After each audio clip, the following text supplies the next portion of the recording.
നമസ്കാരം അഭിഷേക്. നമസ്കാരം. സിനിമാ കഥയെ വെല്ലുന്ന കഥകളാണ് ഇപ്പോൾ പുറത്തു വരുന്നത്. ഉം, ഒരു റിട്ടയർഡ് എസ്ഐ ആണ് ഇതിനകത്ത് ഉം, ആരോപണം ഉന്നയിച്ചിരിക്കുന്നത്. സംഭവം വേറൊന്നുമല്ല, നമ്മളെ ക്രിസ്മസ് ബമ്പർ ഉം. കോടികൾ ഒരുപാടുണ്ട്. അപ്പോൾ ഒരു സിനിമാ കഥയെ പോലെ ട്വിസ്റ്റോട് ട്വിസ്റ്റാണ് ഈ കഥയിൽ. ശരിക്കും തൻ്റെ ലോട്ടറിയാണ്, താനെടുത്ത ലോട്ടറിയാണെന്ന് അദ്ദേഹം അവകാശപ്പെടുന്നു. മറ്റൊരാളുടേതാണെന്ന് അദ്ദേഹം അവകാശപ്പെടുന്നു. നല്ല അടിപൊളി ഒരു സ്റ്റോറിയും ക്രിയേറ്റ് ചെയ്തിട്ടുണ്ട്. അഭിഷേകിന് എന്താ തോന്നുന്നത്? അത് നമ്മൾ മലയാളികൾക്കാണ് ഏറ്റവും കൂടുതൽ ഈ ലോട്ടറി എടുക്കുന്ന ശീലമുള്ളത്. പലർക്കും അത് അമിതമായി പോകുന്ന ഒരവസരം കൂടി ഉണ്ടായിട്ടുണ്ട്. പക്ഷേ ഈ ബമ്പർ സമ്മാനങ്ങളെല്ലാം അടിക്കുന്ന ഒരു സാഹചര്യമുണ്ട്. അതുകൊണ്ട് തന്നെ ഇത്തരത്തിലുള്ള ലോട്ടറി ടിക്കറ്റുകൾ കരസ്ഥമാക്കാൻ വേണ്ടി മത്സരമാണ്. ഇക്കഴിഞ്ഞ ആ, വർഷത്തെ ക്രിസ്മസ് പുതുവത്സര ബമ്പർ ഏകദേശം 30 ലക്ഷത്തോളം ടിക്കറ്റുകളാണ് വിറ്റഴിഞ്ഞത്. അതിൽ തന്നെ പാലക്കാട് ജില്ലയിലാണ് ഏറ്റവും അധികം ടിക്കറ്റുകൾ വിറ്റഴിഞ്ഞത്. തൊട്ടുപിന്നിൽ എറണാകുളവും തിരുവനന്തപുരവും ഒക്കെയുണ്ട്. പക്ഷേ ഇത്തരത്തിലൊരു അവിചാരിതമായിട്ടൊരു ട്വിസ്റ്റ്, സാധാരണയായിട്ട് ഇത്തരത്തിൽ ലോട്ടറി അടിക്കുന്ന ആളുകൾ വളരെ പെട്ടെന്നൊരു സെലിബ്രിറ്റി ഇമേജ് കിട്ടുകയും അവർ ആഘോഷിക്കപ്പെടുകയും ചെയ്യും. നമുക്കറിയാം, തിരുവനന്തപുരത്താണ് കഴിഞ്ഞ ഓണം ബമ്പർ ഓണം. അടിച്ചത്. അതെ, അതെ. അതിനുശേഷം നമ്മുടെ എറണാകുളത്താണ് ഈ കഴിഞ്ഞ ഓണം ബമ്പർ അടിച്ചത്. അങ്ങനെ ഇത്തരത്തിലുള്ള ആളുകൾ സെലിബ്രിറ്റി ഇമേജിലേക്ക് മാറിപ്പോകാറുണ്ട്. എന്നാൽ അത്തരത്തിൽ ഉള്ള ഒരു കഥയ്ക്ക് വിപരീതമായിട്ടുള്ള ഒരു സ്റ്റോറിയാണ് ഇപ്പോൾ ക്രിസ്മസ് പുതുവത്സര ബമ്പറുമായിട്ട് ബന്ധപ്പെട്ട് പുറത്തു വരുന്നത്. അത് വിശ്വാസയോഗ്യമാണോ എന്ന് ചോദിച്ചാൽ അത് നമ്മുടെ കാഴ്ചക്കാരാണ് വിലയിരുത്തേണ്ടത്. കാരണം ഒരുപാട് അവിശ്വസനീയമായ കഥകളിലൂടെയാണ് ആ ഒരു സംഭവം ഉണ്ടായിരിക്കുന്നത്. ഇത് പിറവം പാഴൂർ സ്വദേശിയായിട്ടുള്ള കെ കെ സജിമോനാണ് ഈ കഥയിലെ പ്രധാന താരം. ഇദ്ദേഹം ഡിസംബറിൽ ഇദ്ദേഹത്തിൻ്റെ ഭാര്യയുടെ മുണ്ടക്കയത്തുള്ള ബന്ധുവീട്ടിലേക്ക് പോകുന്ന വഴിക്ക് ക്രിസ്മസ് പുതുവത്സര ബമ്പർ ഒരെണ്ണം എടുത്തു. അത് കാഞ്ഞിരപ്പള്ളിയിലെ ന്യൂ ലക്കി സെൻറ്ററിൽ നിന്ന് ഒരു ലോട്ടറി വിൽപ്പനക്കാരൻ, സാധാരണയായിട്ടുള്ള റീറ്റെയിൽ വിൽപ്പനക്കാരൻ വിൽക്കാൻ കൊണ്ടുവന്നൊരു ടിക്കറ്റ് തൻ്റെ മകളുടെ ലക്കി നമ്പറുമായിട്ടൊക്കെ ചേർന്ന് വന്നൊരു അവസരത്തിൽ അയാൾ അങ്ങനെ ഒരു ടിക്കറ്റ് എടുത്തു. എന്നാൽ ആ ടിക്കറ്റ് വെച്ച ആ സ്ഥലമാണ് പിന്നീട് വ്യത്യസ്തമായിരിക്കുന്നത്. കാരണം ഇദ്ദേഹത്തിനൊരു ജെ ജെ ട്രാവൽസ് എന്ന് പറയുന്ന ഒരു ട്രാവൽസ് ഉണ്ട്. ഈ ട്രാവൽസിലൊരു ട്രാവലറാണ് പ്രധാനമായിട്ടും ഇദ്ദേഹത്തിനുള്ളത്.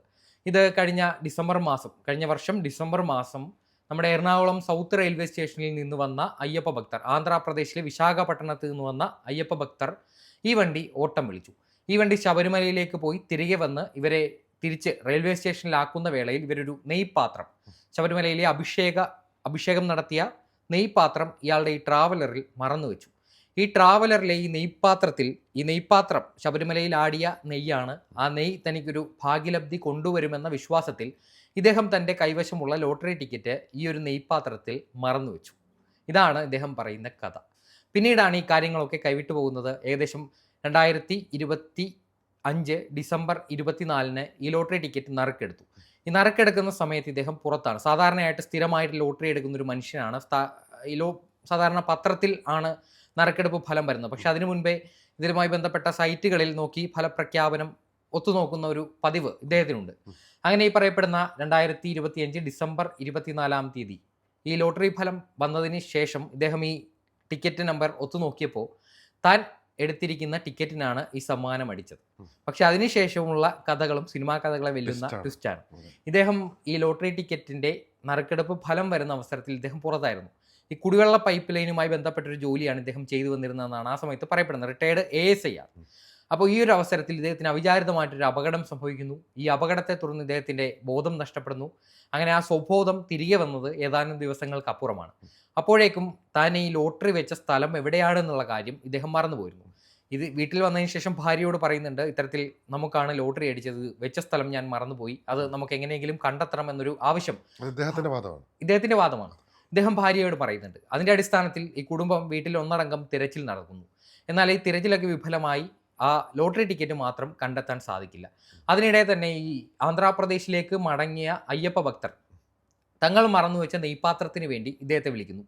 അങ്ങനെ ഈ നെയ്പാത്രം ഈ കുറിയർ അയച്ചു കൊടുക്കണമെന്നൊരു ആവശ്യമായിരുന്നു ഇവർ മുന്നോട്ട് വെച്ചത്. അത് പ്രകാരം ഇതിനു മുൻപ് ആ അയ്യപ്പ ഭക്തരുടെ ബന്ധുക്കൾ ശബരിമലയിൽ സന്ദർശനത്തിന് വരുമ്പോൾ അവർ ഈ പാത്രം തിരികെ വാങ്ങി ആന്ധ്രയിലേക്ക് കൊണ്ടുപോയിക്കൊള്ളും എന്നൊരു ഉറപ്പാണ് ഈ അയ്യപ്പ ഭക്തർ കൊടുത്തിരുന്നത്. എന്നാൽ ആ വാഗ്ദാനം പാലിക്കപ്പെടാനാവാതെ വന്നപ്പോഴാണ് ഇത്തരത്തിലൊരു കൊറിയർ സ്ഥാപനം വഴി ഈ നെയ്പാത്രം ആന്ധ്രയിലേക്ക് കൊറിയർ ചെയ്തു കൊടുക്കണമെന്ന് അവർ ആവശ്യപ്പെടുന്നത്. അതുപ്രകാരം 2026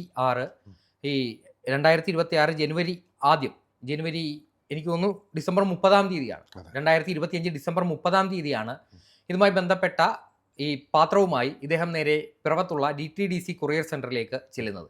അവിടെ ചെന്ന് ഈ നെയ്പാത്രം അടങ്ങിയ പ്ലാസ്റ്റിക് കവർ അങ്ങോട്ടേക്ക് കൈമാറുന്നു. ഇയാൾക്ക് അറിയില്ലെന്നാണ് ഇദ്ദേഹം പറയുന്നത്. എങ്ങനെയാണ് ഇതിൻ്റെ പ്രൊസീഡിയർസ് എന്ന് പറഞ്ഞാൽ ഈ കൊറിയർ അയക്കുന്നതിനൊരു സംവിധാനമുണ്ട്. അത് സാധാരണയായിട്ട് ഈ പാത്രം നേരെ കൊണ്ടൊക്കെ എടുത്താൽ അയക്കാൻ പറ്റുന്നതല്ല.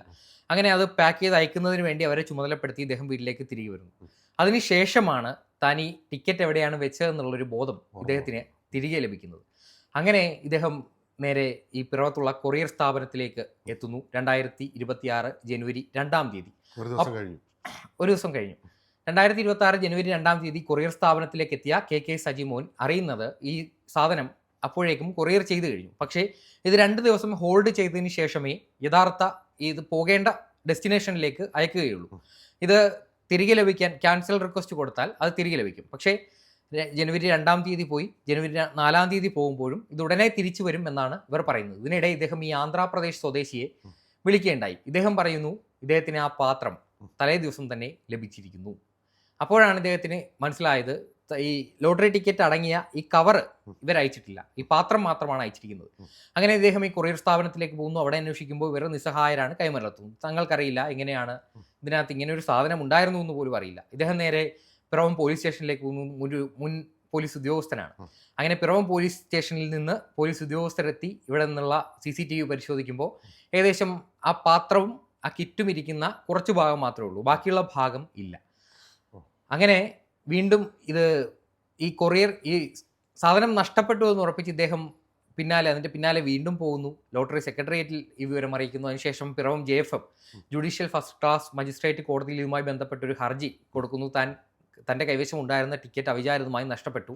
അപ്പോൾ ഈ പിറവത്തെ ഈ DTDC സ്ഥാപനത്തിൽ നിന്നാണ് ഇത് നഷ്ടപ്പെട്ടതെന്നുള്ളൊരു പരാതി കോടതിയിലേക്ക് പോകുന്നു. അങ്ങനെ കോടതി ഈ സ്ഥാപനത്തിലെ CCTV ദൃശ്യങ്ങൾ പിടിച്ചെടുക്കാനായിട്ട് പോലീസിനോട് ആവശ്യപ്പെടുന്നു. അങ്ങനെ പോലീസിൻ്റെ കസ്റ്റഡിയിലാണ് ഈ CCTV ദൃശ്യങ്ങളൊക്കെ ഉള്ളത്. അതിനുശേഷവും പിന്നീടാണ് ഇതിൽ മറ്റൊരു ഡിസ്റ്റ് ഉണ്ടാകുന്നത്. ഈ സമ്മാനാർഹമായ ലോട്ടറി ടിക്കറ്റ് മറ്റൊരു വ്യക്തി തിരുവനന്തപുരത്തെ ഗോർഖി ഭവനാണ് ലോട്ടറി വകുപ്പിൻ്റെ ആസ്ഥാനം എന്ന് പറയുന്നത്. ഈ ആസ്ഥാനത്തേക്ക് ഈ ടിക്കറ്റുമായിട്ട് മറ്റൊരു ഭാഗ്യശാലി എത്തിയിരിക്കുന്നു. അതിനിടെയാണ് ഇയാൾ വീണ്ടും നമ്മുടെ കേരള ഹൈക്കോടതിയിൽ ഡിവിഷൻ ബെഞ്ചിൽ മറ്റൊരു റിട്ട് കൂടി കൊടുക്കുന്നത്. ഇതിൽ പറയുന്നത് തൻ്റെ കൈവശം ഉണ്ടായിരുന്ന ലോട്ടറി ടിക്കറ്റ് നഷ്ടപ്പെട്ടു, ഇത് മറ്റൊരാൾ കൈവശപ്പെടുത്തുകയും ഇത് ഇപ്പോൾ വീണ്ടും ഈ സമ്മാനാർഹമായ ടിക്കറ്റ് ആണെന്ന് കാണിച്ച് ഇപ്പോൾ വീണ്ടും ലോട്ടറി ഡയറക്ടറേറ്റിൽ എത്തിയിട്ടുണ്ട് എന്നറിയിക്കുന്നത്. ഇതിൻ്റെ പ്രകാരം ഈ സമ്മാന വിതരണം ഏകദേശം ഈ സമ്മാന ടിക്കറ്റ് അടിച്ചതിന് ശേഷം 30 ദിവസത്തിനുള്ളിലാണ് ഈ ലോട്ടറി ടിക്കറ്റ് ഈ സംസ്ഥാന ഭാഗ്യക്കുറി വകുപ്പിൽ എത്തിക്കേണ്ടത്. പക്ഷേ അത് കഴിഞ്ഞ് കൃത്യമായ കാരണങ്ങളുണ്ടെങ്കിൽ ഏകദേശം 90 ദിവസങ്ങൾ വരെ അത് നീണ്ടു പോകാൻ സാധിക്കും. ഇതൊരു അന്യസംസ്ഥാനക്കാരനാണ് അടിക്കുന്നതെങ്കിൽ വീണ്ടും നിയമ സങ്കീർണതകൾ, പ്രത്യേകിച്ച് ഈ ലോട്ടറി അടിക്കുമ്പോൾ സാധാരണയായിട്ട് ഈ ലോട്ടറി തട്ടിപ്പിൻ്റെ പ്രധാന കാരണമെന്ന് പറയുന്നത് ചിലർ അതിബുദ്ധി കാണിക്കും. ലോട്ടറി അടിച്ചാൽ അതൊരു ഭാഗ്യമാണ്, അതിൻ്റെ അപ്പുറത്തേക്കുള്ള അത്യാഗ്രഹത്തിലേക്ക് കാര്യങ്ങൾ കൈവിട്ടു പോകും. നമ്മുടെ ഈ കഴിഞ്ഞ ഡിസംബർ 30-ാം തീയതി ഈ സ്ത്രീശക്തി ഭാഗ്യക്കുറി അടിച്ചത് നമ്മുടെ കണ്ണൂർ പേരാവൂറുള്ള സാദിഖ് അക്കരമ്മൽ എന്ന് പറയുന്ന ഒരു വ്യക്തിക്കാണ്. ഇദ്ദേഹം ഈ ലോട്ടറി ടിക്കറ്റ് 1 കോടി ലോട്ടറി ഭാഗ്യമുള്ള 1 കോടി സമ്മാനത്തുകയുള്ള ഒരു ലോട്ടറി ടിക്കറ്റ് അടിച്ചു കഴിഞ്ഞാൽ ഈ ഭാഗ്യശാലിക്ക് നികുതികളെല്ലാം കഴിച്ച് കിട്ടുന്നത് ഏകദേശം 64,50,000 രൂപയോ മറ്റോ ആണ്. ബാക്കി സർക്കാരിൻ്റെ വിവിധ നികുതികളും ആദായ നികുതിയൊക്കെ ഉൾപ്പെടുന്നതാണ്. പക്ഷേ ഇതിൽ മറ്റൊരു ട്വിസ്റ്റ് ആ കഥയിൽ ഉണ്ടായതെന്ന് വെച്ചാൽ ഇദ്ദേഹത്തിൻ്റെ കൈവശം ഉണ്ടായിരുന്ന ലോട്ടറി ടിക്കറ്റ് തോക്കു ചൂണ്ടി മറ്റൊരു സംഘം കൈവശപ്പെടുത്തി ഇദ്ദേഹത്തിൻ്റെ സുഹൃത്തായ വിജീഷിനെ തട്ടിക്കൊണ്ടുപോയി എന്ന് കാട്ടി ഇദ്ദേഹം പേരാവൂർ പോലീസ് സ്റ്റേഷനിൽ ഒരു പരാതി കൊടുത്തു. പിന്നീടാണ് ഈ കാര്യങ്ങളൊക്കെ മാറി മറിയുന്നത്.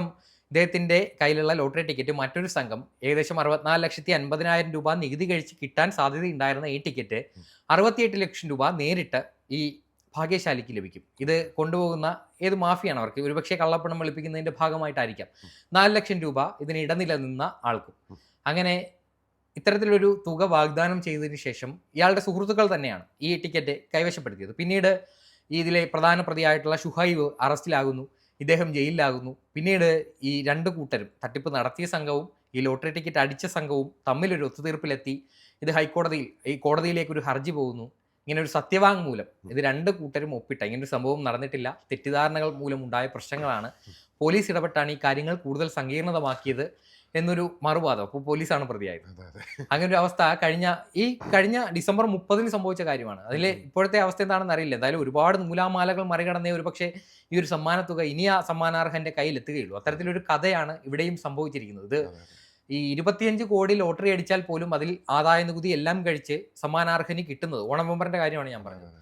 ഏകദേശം 16 കോടിയോളം രൂപയാണ് അർഹരായ ആളുകൾക്ക് കിട്ടുന്നത്. പക്ഷേ ഇതിലതിബുദ്ധി അതിലും കൂടുതൽ തുകയാണ്. പെട്ടെന്നൊരു ദിവസം നമ്മൾ ഏകദേശം 500 രൂപ 300 രൂപ മുടക്കിയെടുക്കുന്ന ബമ്പർ ടിക്കറ്റിൽ ഇത്ര വലിയൊരു സമ്മാനം അടിച്ചാലും ചില അത്യാഗ്രഹികൾ ഇത്ര വലിയൊരു അതെ, ഭാഗ്യക്കേടിലേക്ക് പോകാനുള്ള കാരണമാകും. പക്ഷെ ഇത്തരത്തിൽ ഇവിടെ സംഭവിച്ചിട്ടുണ്ടോ എന്നുള്ള കാര്യത്തിൽ വ്യക്തതയില്ല. എന്തായാലും ഈ ഒരു കാര്യത്തിൽ ഞാൻ വേറൊരു സംശയം ചോദിക്കട്ടെ. ഈ വാർത്തയിൽ ഞാൻ ശ്രദ്ധിച്ചൊരു കാര്യം, ഈ സജിമോൻ ലോട്ടറി എടുത്ത് തന്റെ പേരും വിലാസവും അതിന്റെ മറുപുറത്ത് എഴുതിയിരുന്നു എന്ന് പറയുന്നു. പക്ഷെ അത് കണ്ടെടുക്കാൻ സാധിച്ചിട്ടുണ്ടോ? അങ്ങനെ അത് കണ്ടെടുക്കാൻ സാധിച്ചു. ഏകദേശം ഈ മാസം 27-ാം തീയതിയാണ് ഹൈക്കോടതി ഈ കേസിലെ വിധിയല്ല, ഹൈക്കോടതി ഇതിലേക്ക് വാദം കേൾക്കുന്നത്. അതിന്റെ പ്രകാരം ഈ ലോട്ടറി വകുപ്പിന് നിർദ്ദേശം നൽകിയിട്ടുണ്ട്. മുദ്രവെച്ച കവറിൽ ഈ ലോട്ടറിയുടെ പ്രസ്തുത ഭാഗ്യക്കുറി സമർപ്പിക്കപ്പെട്ട ഭാഗ്യക്കുറി ഈ കോടതിയിൽ സമർപ്പിക്കണമെന്ന് പറയുന്നുണ്ട്. അതിൽ ഈ കാര്യങ്ങൾ വ്യക്തത ഉണ്ടാകും. കാരണം ഇദ്ദേഹം സാധാരണയായിട്ട് എല്ലാവരും അങ്ങനെ ചെയ്യാറില്ല. ഈ ഭാഗ്യക്കുറി എടുത്തു കഴിഞ്ഞാൽ അതിന്റെ പുറകിൽ നമ്മുടെ പേരും വിലാസവും ഒപ്പും രേഖപ്പെടുത്തണമെന്നാണ്. അങ്ങനെ രേഖപ്പെടുത്തിയത് കൊണ്ട് അത് ഇൻവാലിഡ് ആവില്ല അല്ലെ? ലോട്ടറി ഇൻവാലിഡ് അങ്ങനെ ഇൻവാലിഡ് ആകുമോ എന്ന് പറയപ്പെടാൻ സാധിക്കില്ല. കാരണം ഇദ്ദേഹം ഈ വാലിഡ് ആയിട്ട് തന്റെ കൈവശം ഉണ്ടായിരുന്ന ലോട്ടറി നഷ്ടപ്പെടാനുണ്ടായ സാഹചര്യം പോലീസ് അന്വേഷണം നടക്കണം, അതിൽ ഒരു വ്യക്തത വരണം. അതിനുശേഷം ഇത് എങ്ങനെയാണ് നഷ്ടപ്പെട്ടു പോയത് എന്നൊക്കെ കൃത്യമായിട്ട് പോലീസ് കോടതിയിൽ സമർപ്പിക്കാൻ സാധിച്ചാൽ, ഇദ്ദേഹത്തിന്റെ വാദം ശരിയായിരുന്നു എന്ന് കോടതിയിൽ തെളിഞ്ഞാൽ തീർച്ചയായിട്ടും ഇദ്ദേഹത്തിന് തന്നെ ആ ലോട്ടറി ലഭിക്കും. ഇപ്പോൾ എനിക്ക് തോന്നുന്നു ഈ കാസർഗോഡ് കാസർഗോഡ് നിന്നുള്ളൊരു വ്യക്തിക്കാണ് ഈ ഒരു ലോട്ടറി ഇപ്പോൾ ഭാഗ്യക്കുറി വകുപ്പിൽ കൈമാറിയിരിക്കുന്നത് എന്നാണ് അറിയുന്നത്. എന്തായാലും വലിയൊരു ഭാഗ്യം വന്നതിന് ശേഷം ഇത്ര വലിയൊരു ഭാഗ്യക്കേടായി പോയി. ഒരാളെ സംബന്ധിച്ച് ഇത്ര വലിയൊരു ഭാഗ്യം കയ്യിലേക്ക് എത്തുമ്പോൾ ഒരു നിരാശയായിരിക്കും, ജീവിതം മാറിപ്പോകാനുണ്ടായി വരുന്ന ഒരു സാഹചര്യമാണ്. പക്ഷേ കയ്യകലത്തിലൊരു ഭാഗ്യം നഷ്ടപ്പെട്ടു പോയി എന്ന് പറയാനുള്ളൂ. പക്ഷേ ഇദ്ദേഹത്തിന്റെ സാമാന്യ യുക്തിക്ക് നിരക്കുമോ എന്നുള്ളത് പ്രേക്ഷകർ തീരുമാനിക്കേണ്ടതാണ്. ഇത്തരത്തിൽ പറയുന്നതിൽ ഒരുപാട് പൊരുത്തക്കേടുകൾ ഉണ്ടോ എന്ന് ചോദിച്ചാൽ പൊരുത്തക്കേടുകളുണ്ട്. കാരണം ഒരു ലോട്ടറി അടിച്ചാൽ, സാധാരണയായിട്ട് ചേട്ടൻ ഒരു ലോട്ടറി അടിച്ചു, പെട്ടെന്നൊരു 20 കോടിയുടെ ലോട്ടറി അടിച്ചാൽ നമ്മൾ ആദ്യം എന്താ ചെയ്യുക?